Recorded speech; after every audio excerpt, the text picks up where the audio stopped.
তুমি জানো ছেলেটি তোমার প্রতি দুর্বল, তাই তো তুমি ছেলেটিকে ইচ্ছে করেই বারবার অবহেলা করে যাচ্ছ।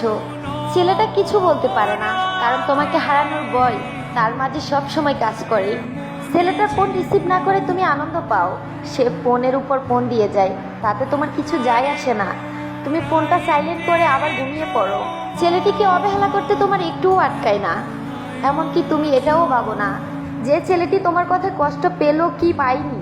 আচ্ছা, সবসময় কি একই রকম চলবে? না, সব সময় একই রকম চলবে না। তোমার পিছে পড়ে থাকা ছেলেটাও একদিন বদলে যাবে। তোমাকে আর মেসেজ করবে না, ফোন দিবে না, এমনকি তার ফোনে তোমার নাম্বারটা পর্যন্ত খুঁজে পাওয়া যাবে না। যাকে অসংখ্য অজুহাত দিয়ে দূরে সরে রাখতে, দেখবে একদিন এমন সময় আসবে যখন তুমি একটা বার হেলো বলার মতো সুযোগটাও পাবে না। প্রত্যেকটা মানুষের জীবনে একটা সুযোগ আসে।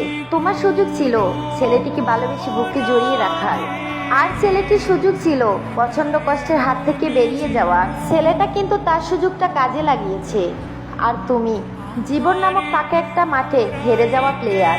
এই যুগে সত্যিকারে ভালোবাসার মানুষের খুবই অভাব। তাই যদি সত্যিকারে ভালোবাসার মানুষটাকে পেয়ে যাও, তবে তাকে অবহেলা করো না, ভালোবেসে বুকে জড়িয়ে রাখো।